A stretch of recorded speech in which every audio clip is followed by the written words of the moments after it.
Good evening friends, সবাই কেমন আছেন? আশা করব নিশ্চয়ই সকলে ভালো আছেন। আমরাও ভালো আছি। গলাটা একটু ধরে গেছে। তো যাই হোক, যে বিষয়গুলো এখন ওয়াইটিতে আবার নতুন নতুন কন্টেন্ট পেয়ে গেছি না আমরা প্রত্যেক কন্ট্রোভার্সি ক্রিয়েটাররা, এবং সেই পথে সবাই হুমড়ি খেয়ে পড়েছি এবং এগিয়েও যাচ্ছি তরতর করে। যেটা নিয়ে আমি পরশুদিন ভিডিও করেছিলাম, তোমাদের বলেছিলাম না ডুগডুগি গঞ্জনি আর ঘন্টা। তো ডুগডুগি একটুখানি দূরে আছে, ডুগডুগির সাথে বাপের বাড়ির একটুখানি ডিটার ব্যাপার আছে। যে মামনির কথা বলছি, বড় ননদ। কারণ ওয়াইটিতে শুনেছি নাম ধরে বললে আর কোনো অসুবিধা নেই। তো সবাই যখন বলছে আমি একটু বলি, নাম ধরে বললেই ভালো লাগবে। তো যাই হোক, ভয় ছিলাম জানো তো, না নাম ধরে বলবো, আবার কে কোন দিক থেকে যাদের নিয়ে বলবো তাদের তো কেস ঠোকারও একটা জন্মগত অভ্যাস আছে, কিছু করলে কেস ঠুকে দেয়। এই যাদের নিয়ে মানে কন্টেন্ট করছি, এদের আবার কি ব্যাড হ্যাবিট জানি না, কিছু একটা এদিক ওদিক হলে কেস ঠুকে দেয়, এদের হাতের মহা কেস ঠোকা। যার জন্যই নাম ধরে বলছিলাম না। তা দেখছি সবাই যখন নাম ধরে বলছে, নাহলে কজনের নামে কেস ঠুকবে, তাহলে আমিও না বলি, ঠুকে ঠুকবে, না ঠুকে না ঠুকবে, ও আই ডোন্ট কেয়ার, ওইসব নিয়ে কোনো মাথা ব্যথা নেই। তো চলো, নাম ধরে বলা যখন বলা যেতেই পারে, সবাই যখন বলছে তখন আমিও বলতে শুরু করি। আচ্ছা, যেটা বললাম কি, মামনি উজ্জ্বলের দুই বোন এবং উজ্জ্বলের স্ত্রী, এখানে দুই বোন এখন একটু, বড় বোন দূরে আছে, কিছুদিনের জন্য দূরে আছে, কারণ ওর বিষয়টা আবার দুদিন পরে আবার চাউর হবে। যাই হোক, অনেকবার ট্রাই করেছে, একটুখানি শাশুড়ি মারা গেছে তো সদ্য একটুখানি নিজেকে মানে কি বলবো, দুঃখের জীবনটা চালাতে হচ্ছে। মনে মনে খুবই খুশি হয়েছে, কিন্তু বাইরে তো দুঃখ দেখাতে হবে, হাজার হোক পার্থর জন্য তো খানিকটা দুঃখ প্রকাশ করতে হবে না, সেই হিসেবেই যেটুকু যা করার করছে। বোঝাতে পারছি কেন বলছি? যা দেখছি ভাই ভিডিওতে তাই বলছি, বানিয়ে কিছু বলছি না। তো এবার এসছে ছোট ননদ। ছোট ননদের নাম কি? নামটা সোনা। ওকে দেখতে না অনেকটা ওর বড়দার ছোট মেয়ে, বড় মেয়েটা আদ্রিকা অনেকটাই ছোট পিসির মতন দেখতে, ওই রকম গঠন, ওই রকম মেয়ে। যাই হোক, ছোট ননদ সোনার কথা বলছি। সোনা তো সত্যি মাথাটা মোটামুটি প্রথম থেকে একটু এদিক ওদিক ছিল, কারণ বললাম না ছোট বয়সে বিয়ে হয়েছে, খুব ছোট বয়সে, আর দেখতে ভালোই ছিল, ওর গায়ের রঙটাও ভালোই ছিল। এটা মামনির মুখ থেকে শুনেছি, মানে ওর দিদির। কেন আগে বোনের বিয়ে হয়েছে, তারপরে কেন মামনির বিয়ে হলো, এই ভিডিওগুলো দেখবে তোমরা, তার থেকে পেয়ে যাবে। তো সেখান থেকে বলছি যে সোনা মোটামুটি দেখতে ভালোই ছিল, ওরা দেখতে কেউ খারাপ না। তো যাই হোক, সোনা দেখতে ভালো ছিল, তাই জন্য তার 4টে ছেলে মেয়ে, ওর বাবা মা তখন খুবই তো কষ্ট করে ওদের বড় করেছে। তো সেই হিসেবে যেরকম যা হয়, গরিব ঘরে যা হয়, সেই হিসেবেই মেয়েরা বড় হয়েছে, 8 পাস করেছে, 9-এ ওঠার সঙ্গে সঙ্গে বিয়েটা দিয়ে দিয়েছে ওর মা। কিছু করার নেই, ওনারও তো কিছু করার ছিল না। যাই হোক, তো সেই অধ্যায় তো এত বছর ধরে কাটালো। কোয়েল মাধ্যমিকে এবছর দিয়ে দিল, সুতরাং অনেকটা জীবন কাটিয়ে তো সোনা এখানে এসে মানে এখন জমি কিনেছে। কিছুদিন আগে দেখালো, দোল পূর্ণিমার দিন দেখা গেল যে সোনা আর কণিকা মিলে একই শাড়ি, হলুদ শাড়ি, লাল ব্লাউজ পরে, এবং কোয়েল হলুদ জামা প্যান্ট, ও আয়ুষ্মিতা নাম মনে হয়, আয়ুষ্মিতা বাচ্চাটার নাম, ও হলুদ জামা পরে সবাই মিলে, এবং ওর বর্দা ছিল, ভিত করে দিল, 4টে ইট করতে হয় তো ভিত পুজোর দিন, তারপরে পুরোহিত এলো, পুরোহিত মশাই পুজো করলে, তখন কিন্তু পুরো ম্যাচিং, এবং খুব আনন্দ করে পুজো টুজো হলো, বাড়ি থেকে গুছিয়ে গাছিয়ে নিয়ে গেল। আমি কিন্তু সোনার কথা বলছি, হ্যাঁ, তারপরে কণিকার কথাই আসছি, কারণ আলাদা আলাদা করে ভিডিও করলে মাথা গরম, মানে একই কন্টেন্ট নিয়ে দুটো কি করব বলো। যেরকম ওরা, সোনা বসেছে নিচের ঘরে ওর মায়ের ঘরটায়, আর কণিকা বসেছে ওপরের ঘরে, একই বাড়িতে। এখন তারপরে আগেও একটা করে বলে নি, কারণ সবাই তো সবই জানো, দেখছো, বুঝছো। তো যাই হোক, আমার মতামতটা একটু প্রকাশ করার জন্য আমি ক্যামেরা অন করলাম। তো ভিত পুজো হলো, সবই হলো, আনন্দ হলো, ওখানে সবাই দেখতে পেলাম। তারপরে ভিত পুজো প্রসাদ বিতরণ হলো, স্থানীয় যেটা দিতে হয় দিই আমরা ভিত পুজো করলে বা এরকম কোনো পুজো টুজো করলে, সে সবই মানে কি বলবো, নিয়মকানুন করে বাড়ি চলে এলো, হয়ে গেল। ওই ভিত পুজোর অধ্যায়টা শেষ হয়ে গেল। তারপরে কি অধ্যায়, না তারপরের অধ্যায় হচ্ছে বরের সাথে ডিভোর্স নেবো। কারণ সোনার না বহু যখন থেকে বিয়ে হয়েছে ওর বরটাকে ওর খুব একটা পছন্দ ছিল না। কারণ তোমাদের বলি কারণগুলো ওর মনের মধ্যে না চাগর দেয়। ওর দিদির বরটা তো এরকম, তাই না? অনেকবার দিদির বাড়ি যখন আগে এসে এসে থাকতো, দেখছে পার্থক্য ওরকম।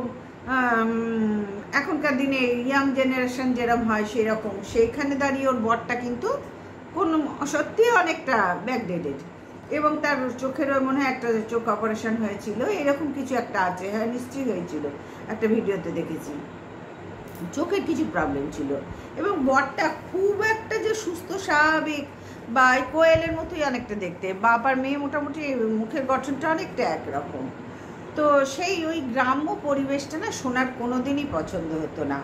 তারপরে যখন স্বাভাবিক ক্লাস 9-এ উঠে যখন মেয়েটার বিয়ে হয়, ছোটো বয়সে বাচ্চা কোয়েলও হয়ে গেছে, ওই বয়সটা আলাদা। আর প্রচুর পরিশ্রম করেছে, কিন্তু সোনা খুব পরিশ্রমী, ওরা কিন্তু পরিশ্রমী, এটা মানতে হবে। সবাই পরিশ্রমী, আর সোনা সব থেকে বেশি পরিশ্রমী সোনা। আমি দেখেছি ভীষণ পরিশ্রম করতে পারে।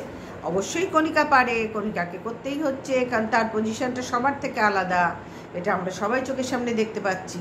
সুতরাং সোনা সেখান থেকে তার বরকে কোনো কালে খুব একটা পছন্দ হয়নি, এবং সোনার এই উড়ো উড়ো মনের জন্য শ্বশুরবাড়িতেও শাশুড়ি মা, ওর হাজব্যান্ড আর কোয়েল মেয়ে নিয়ে ওদের সংসার ছিল।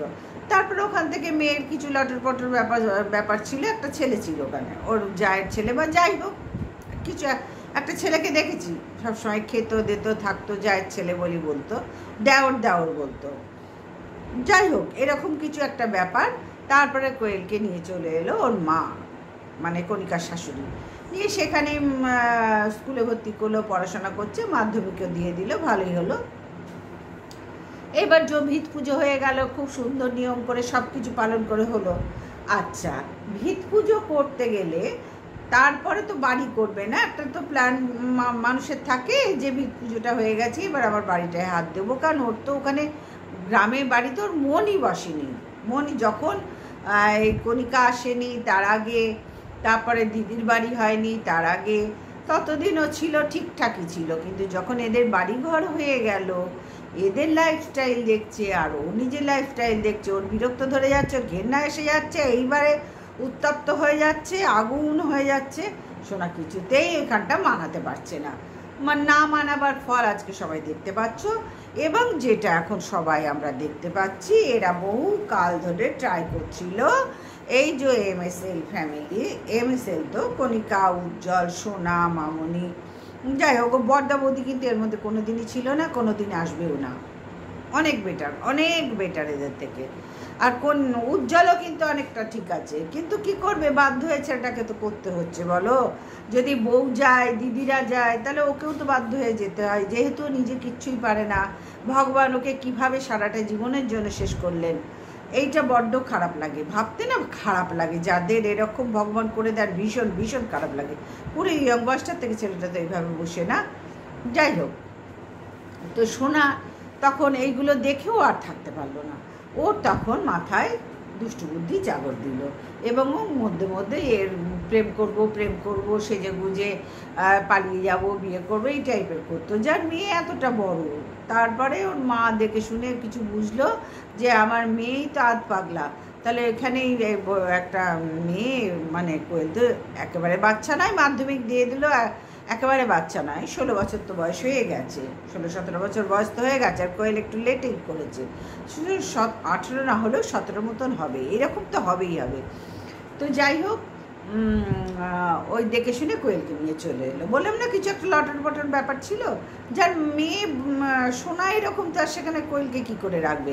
তারপরে কোয়েলের বাবারও দেখেছি, মানে কোনো দিক থেকে আমার ঠিক সুইটেবল মনে হয়নি মানুষটাকে, মানে সোনার বরকে আমার কোনো দিক থেকে ভালো লাগেনি। শাশুড়ি মেয়েটাও মানে ওই সবকটাই একটা খাজা খিচুড়ি ব্যাপার ছিল, যার জন্যই ওর ছোটো বয়সে বিয়ে দিয়ে দিয়েছে। কিন্তু সোনা তো এগুলো মানতে পারছিল না, তার তো এদিকে মন পড়ে আছে। তো যাই হোক, এদিকে ভিত জমি কিনলো, বাড়ির ভিত পুজো হলো, এবার বাড়ির অধ্যায়। এবার বাড়ির করতে গেলে মানুষের টাকা কতখানি পয়সার দরকার, টাকা পয়সার দরকার সবাই আমরা বুঝি। সুতরাং সেইখানে এরা কি করবে বলো তো, বহু কাল থেকে ওরা ট্রাই করছে জানো তো, তিনজনেই, সোনা, মামনি এবং কণিকা, তিনজনেই বহু ট্রাই করছে জানো তো কন্ট্রোভার্সিতে ঢোকার, কিন্তু কিছুতেই পারছে না। আজকে আমার শাড়িটার দিকে কেউ তাকিও না ভাই, ম্যাক্সিমাম টাইমে আমাকে এরকম শাড়ি পরে থাকতেই সবাই দেখো। হয়তো বলবে আপনি কোন শাড়ি ভালো কবে সেজে বসেছেন, ভাই আমি তোমাদের বলি না, আমি পারি না, পারবই না, আমার শরীরে নিতেই পারবে না। ওই ভালো শাড়ি পরে এসে খুব কম, যখন বাড়ির লোকরা বলে একটা ভালো শাড়ি পরো, ক্যামেরা অন করছো, ভালো শাড়ি পরো, তখন বাধ্য হয়ে গোতা খেয়ে পড়ি আমার মনের বিরুদ্ধে জানো তো। মনে হয় দরজা বেজিয়ে মনে ধর তোদের সামনে না গেলেই হতো। যাই হোক, আমি এইভাবে খুব শান্তি পাচ্ছি। তো এবার সোনার ওখানে পোষাচ্ছে না, এদেরকে যখন দেখছে ভালোভাবে আছে স্বাভাবিক, তার মনের মধ্যে। তারপরে শ্বশুরবাড়ির স্বামী আর শাশুড়িও, মানে ওর কোনোভাবেই ওখানে মন টিকছে না। ওইদিকে এসে জমি তো কিনেছে, তোমরা দেখেছো, ভিত পুজো হয়ে গেছে, এবার বাড়ি করতে হবে না, বাড়ি করতে গেলে পয়সা লাগে। সুতরাং সেইভাবে এবার ননদ ভাজ মিলে, মানে সোনা আর কণিকা মিলে একটা আন্ডারস্ট্যান্ডিং করে নিল। তার সাথে উজ্জ্বল তো অবশ্যই আছে, ও তো নাটের গুরু। দেখো বুদ্ধি কিন্তু ওদেরও আছে, উজ্জ্বলের সাংঘাতিক বুদ্ধি। দেখো আমি ওরকে নিয়ে খারাপ কথা কিছু বলছি না, কিন্তু যেটা বলছি, এই যে ভিডিও করা, এই যে ইউটিউবে আসে, এই যে সব ব্যাক ক্যামেরার কাজগুলো কিন্তু উজ্জ্বল করে। আগে উজ্জ্বল পুরোটা দেখতো, কণিকা নিজে বলেছে, এবং দিদিদেরগুলোও দেখে দিত। উজ্জ্বল কিন্তু এসব ব্যাপারে দুর্দান্ত, ভীষণ এসব ব্যাপারে এক্সপার্ট, ভীষণ এক্সপার্ট। বেচারি ওরম বিছানায় পড়ে আছে, খুবই খারাপ, খুবই খারাপ, দুঃখজনক। ওর মা অনেক চেষ্টা করেছে কিন্তু কিছু হয়নি কোথাও। যা আছে কপালে, বোঝোই তো, হাজার চেষ্টা করলে ঠাকুর ডাকলে, আমি দেখেছি গো, সব কিছু কি ঠাকুর আমাদের দেয় বলো তো? অর্ধেক মানুষ না পাওয়া নিয়ে আমাদের চলে যেতে হয় পৃথিবীতে, এটাই হয় ম্যাক্সিমাম। 100 জনের মধ্যে হয়তো 95 জন পেলো না, 5 জন পেলো। তো যাই হোক বন্ধুরা, ফিরে আসি। তো সেইখানে দাঁড়িয়ে সোনার তো খুবই আক্ষেপ, এবং এইসবের পেছনে দুজন মিলে এখন আপাতত কণিকা এবং সোনা মিলে ভালো প্ল্যানই, মানে পুরো গেমটা ভালো করে সাজিয়েছে, নাটকটা খুবই ভালো করে সাজিয়েছে। যে তোমাকে কি বলতে হবে ছর্দি ভাই, আর তোকে কি বলতে হবে কনি, চল আমরা ভালো করে বলি, কিন্তু সামনে হাসবি না, কেউ সামনে থাকলে হবে না, তোকেও কাঁদতে হবে, আমাকেও কাঁদতে হবে। অ্যাক্টিং না করলে আমারও বাড়ি হবে না, তোরও ঘরে আর কিছু, মানে তোর পরের যে ইচ্ছাগুলো তোরও আছে সেগুলোও হবে না, কারণ ভিউজ তো অলরেডি অনেকটাই কমে গেছে। তো যাই হোক, আর সেই কমাটা কিন্তু কাউরির দোষে কমেনি, কমাটা কিন্তু নিজেদের দোষেই কমেছে। কোনো একজন হয়তো বলছে যে দালাল, মানে সুতোপার কথা বলছে, সুতোপার দোষে কমেছে। না না না না, তাই যদি বলতে হয়, তাই যদি করতে হয়, তাহলে তো প্রত্যেকেই এরকম সুতোপাকেও ছিঁড়ে খেয়েছে। তার কই সুতোপার তো ভিউজ কমেনি, সুতোপার তো দিন দিন ঠাকুরের আশীর্বাদে ভিউজ বাড়ছে ছাড়া কমছে না। এটা ভুল কথা, কাউরির জন্য কাউরির কমে না। হ্যাঁ, সেই মুহূর্তে হয়তো একটু কমেছিল, কিন্তু তারপরে তো তার জন্য ব্যবস্থাও নিয়েছিল, তারা যথেষ্ট ব্যবস্থাও নিয়েছিল সুতোপার বিরুদ্ধে, সেটা সবাই জানি ওআইটিতে। সুতরাং যেই কথাটা বলছে বা যারা বলছে, তা সে কিন্তু অত্যাধিক অন্যায় করছে, সেও আবার নতুন আর একটা গেম খেলতে বসেছে। আমার মনে হয় খুব একটা আর এই মুহূর্তে সুবিধা হবে না, কারণ এই নিয়ে আর নতুন কিছু না, যা হবার হয়ে গেছে, যাই হোক, ফিরে আসি। কারণ না ক্লিয়ার করলে না, কন্ট্রোভার্সি ক্রিয়েটার তো একটু মধ্যে মধ্যে দিতে হয়, জানো তো, মানুষ নিজেরও ভুলটা নিজেরা বুঝতে পারে না, সেটা মধ্যে একটু ঘা দিয়ে দিতে হয়, যে দাঁড়িয়ে যা, এই নিয়ে আর এখন কথা বলিস না। তো যাই হোক, এখন যে কন্ট্রোভার্সিটা চলছে, এবং সোনার কণিকা ভালো প্রোগ্রাম করে নিয়ে একজন দোতলায়, একজন একতলায়, সোনা বসেছে ওর মায়ের ঘরে, মা খাটে শুয়ে আছে, কোয়েলকে পাশে নিয়ে বসেছে, যেহেতু কোয়েলের মাধ্যমিক দিয়েছে। এখন মায়ের এই মানে কি বলবো, অন্যায়ের তো স্বাদ ওকে দিতে হবে না, বাড়িটা তো ওদের হবে না, আর মায়ের ইনকামে করতে হবে, কারণ বাপে ওখান থেকে খেয়ে দিয়েছে, বা বাপেও তো কিছুই করে না, কিচ্ছু না, মুরগির পোলট্রি আছে, হাঁস আছে, এইসব জমি আছে, এর বাইরে খুব একটা কিছু করতে কোনো দিনই দেখিনি, আজ পর্যন্ত দেখিনি। তো যাই হোক, এবার ইউটিউব থেকে যাদের ইনকাম না করে তাহলে বাড়িটা করবে কি করে? আর ওর তো খুব স্বাদ এরম একটা বাড়ির, মানে এদের মতন বাড়ির। সুতরাং বোঝাতে পারছি। তো সোনা মানে কোয়েল বসে গেল দিদির মায়ের পাশে মাকে নিয়ে, মানে ভাবো যে মা বাবাকে ডিভোর্স দেবে, তার জন্য কোয়েল সেখানে ফটর ফটর করছে। ভাবো কোথায় গিয়ে কলিকাল দাঁড়ালো, মানে কি বলবো, এগুলোর কোনো ভাষা আছে বন্ধুরা? হ্যাঁ, এমন নিচে নামতে হলো যে মেয়েকে পাশে বসিয়ে বরের সাথে, মানে মেয়ের বাবার সাথে ডিভোর্স পেপারটাও যেদিন সই করবে আমাদের দেখাবে। ভাবা, সেই বিষয় নিয়ে কোয়েলও মতামত দিচ্ছে। ভাবো কালচারটা কি, কোথায় এরা বাস করছে। তারপরে এদের পয়সার দরকার, আর তো কোনো অকাত নেই। যাদের কালচার এত নিম্ন তারা কি করবে? তারা তখন একটাই কাজ, ওয়াইটিতে এখন এটা ভীষণভাবে চলছে।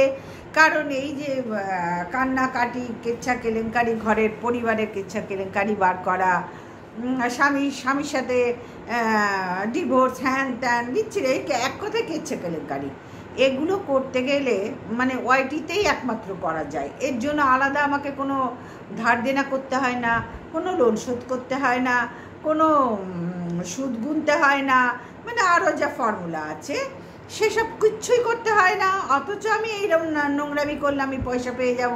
আর পয়সা কী করে পাবো? ভিউজ হলেই পয়সা পাবো, বোঝাতে পারলাম। লাইক হবে, ভিউজ হবে, সাবস্ক্রাইবার, মানে ইউটিউবে যা যা নিয়ম কানুন সবটাই হয়ে যাচ্ছে এই নোংরামি করে। তাহলে আর চিন্তা কি? খাতা খোলো, শুরু করো। হয়ে গেল শুরু। প্রথমে ভেবেছিলাম এপ্রিল ফুল, অনেকে ভেবেছিল, কিন্তু আমি মোটামুটি না স্যাঙ্গুই ছিলাম যে ভাই এরা অনেকবার চেষ্টা করছে, কিন্তু কণিকা বারবার ট্রাই করে ফিরে যাচ্ছিল। কারণ কণিকার হয়ে যারা একসময় কথা বলেছিল সুতোবার বিরুদ্ধে, তারাই ওকে, কণিকাকে অনেকবার থামিয়ে দিয়েছে। কিন্তু ইদানিং কণিকা আর কিছু মানতে পারলো না।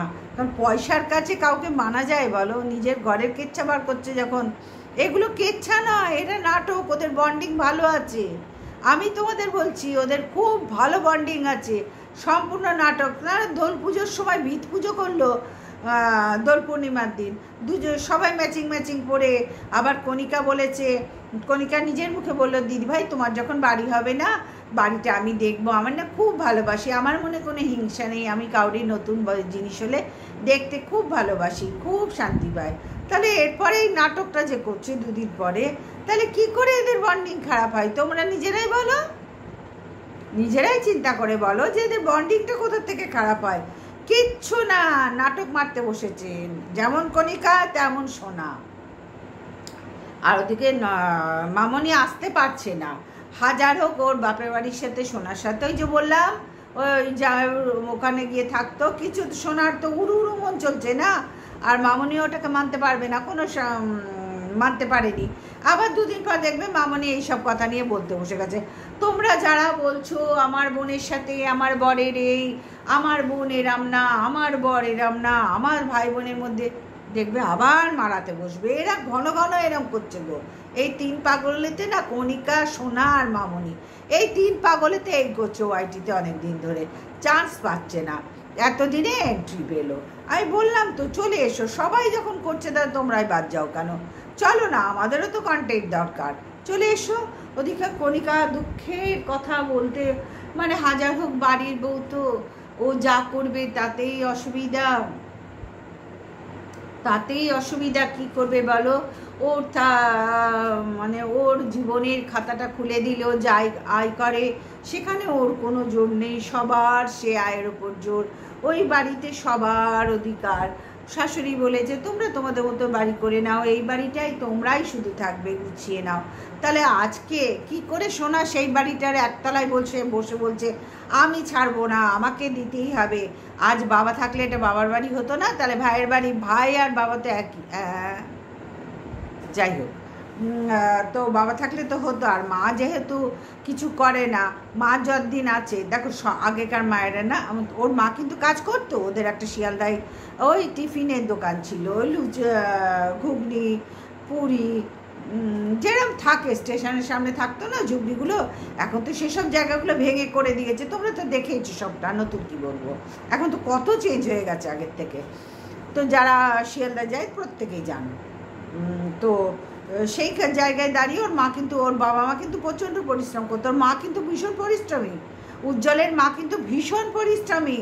ও কণিকা যে ওনার শাশুড়ি ওর মানে ওনাকে নিয়ে কথা বলেন, দিদিভাইকে নিয়ে, আমার না খুব খারাপ লাগে শুনে, যে শাশুড়ি দিনের পর দিন ওই ভাঙা হাত নিয়ে ওর সংসার সামলেছে, সেই শাশুড়িকে নিয়ে দিনের পর দিন কণিকা এই কন্ট্রোভার্সি ছুড়ে পাওয়ার জন্য অনেক দিন ধরে চেষ্টা করেছে, অনেক দিন ধরে।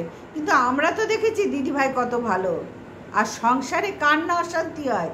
এই যে সোনা আর কণিকা মিলে এখন যে নাটকটা মারাচ্ছে, এই নাটক ওপরে কণিকা নিচে সোনা, ভাবো তো, ভাবো দুদিন আগে ভিত পুজো করেছে, পুরো গোটা বাড়ি করতে হবে, আর এরও পয়সা দরকার, ব্যবসা করে খুব একটা কি হয় বলো না, অনলাইনে ব্যবসা তো সবাই ঘরে ঘরে করছে গো, এমনি তো বড় বড় দোকান আছে শপিং মলগুলো, তারপরে অনলাইনে ব্যবসা তো সবাই করছে, সবাই করছে, তার সাথে মিশো আছে, ফ্লিপকার্ট আছে, আমাজন আছে, তারপরে ব্লিঙ্কিট আছে, ব্লিঙ্কিটে মনে হয় শাড়ি ফাড়ি পাওয়া যায় না, জানি না, আমার কোনো আইডিয়া নেই ব্লিঙ্কিট নিয়ে।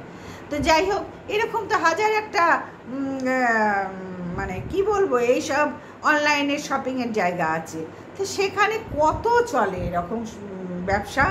সেই জন্য কণিকারও পয়সার দরকার, মেয়েটাকে দাঁড় করাতে হবে। তারপরে কণিকার দিক থেকে দেখো, উজ্জ্বল তো সত্যি কণিকার যা করতে হবে কণিকাকে করতে হবে, সেখানে তার হাজব্যান্ডকে ধরে লাভ নেই। আর সেখানেও একটা কথা বলার আছে, কারণ কণিকা যখন এসেছে তার আগেই উজ্জ্বলের এরম হয়েছে, তখন কণিকা যখন বিয়ে করেছে তখন মানে বিয়ের সময় থেকেই উজ্জ্বল এরম, এবং জিজ্ঞেস করেছে কণিকার শ্বশুর বাড়ির থেকে যে তুমি কি রাজি আছো, কণিকা বলেছে হ্যাঁ, যখন ভালোবেসেছি সারা জীবন এর হাত ধরেই আমি কাটাবো।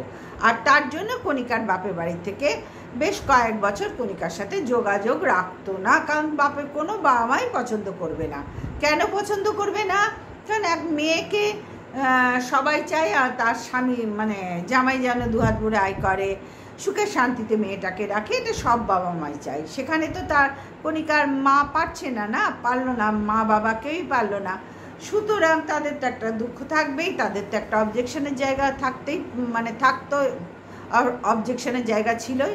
তাহলে বোঝাতে পারলাম যে কণিকা নিজে একদম ইচ্ছায় বিয়েটা করেছে, ওকে কেউ জোর করেনি, বরঞ্চ উপরন্ত বাপের বাড়ি থেকে আপত্তি করেছিল যে অন্য জায়গায় বিয়ে দিতাম। তো যাই হোক, যখন করেইছে নিজের ইচ্ছায়, তখন সবটাই দেখে শুনে চলছে। ও তো জানি সারা জীবন উজ্জ্বল নিশ্চয়ই অনেক ট্রিটমেন্ট করিয়েছে, ওর বাড়ির লোক, ওর মা অনেক মন্দিরে ঘুরেছে, স্বাভাবিক সব সন্তানরাই পরিবারের কেউ অসুস্থ হলে বাড়ির লোকরাই তো করে না, তাদের আপ্রাণ চেষ্টা থাকে সারিয়ে তোলার, এটা প্রত্যেক সংসারে। ওর মাও যথাসাধ্য করেছে, ওরাও করেছে, কণিকাও করছে, ওর দিদিরাও, সোনাও করেছে, মামনিও করেছে, ওর দাদার তো তুলনায় হয় না, উজ্জ্বলের দাদার তুলনায় হয় না, আর বৌদিটাও ভালো, ওরা এসবের মধ্যে নেই।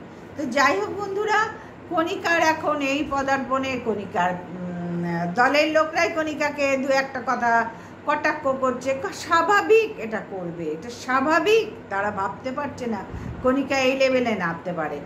আর যখন ওরা নেবেই গেছে তখন ওদের লেভেলটা ওরাই ছোট করেছে, অন্য কাউরির জন্য এই মুহূর্তে ছোট হয়নি, কারণ ওয়াইটিতে ভিউজ অলরেডি প্রত্যেকেরই কমতে শুরু করেছে, প্রত্যেকের। কারণ এত দিনকে দিন ওয়াইটির চ্যানেল খুলছে না, চ্যানেল হচ্ছে রাতারাতি যেন সেই কি বলবো হাইব্রিডের বীজ ফেলা হচ্ছে, আর হাইব্রিড উৎপন্ন হচ্ছে, হাইব্রিডের চাষ হচ্ছে। সুতরাং আগের সাথে এখনকার ইউটিউবের তুলনা করলে বিরাট মূর্খামি হবে, বিরাট মূর্খামি হবে, বিরাট মূর্খ বলে তারা তুলনা করছে।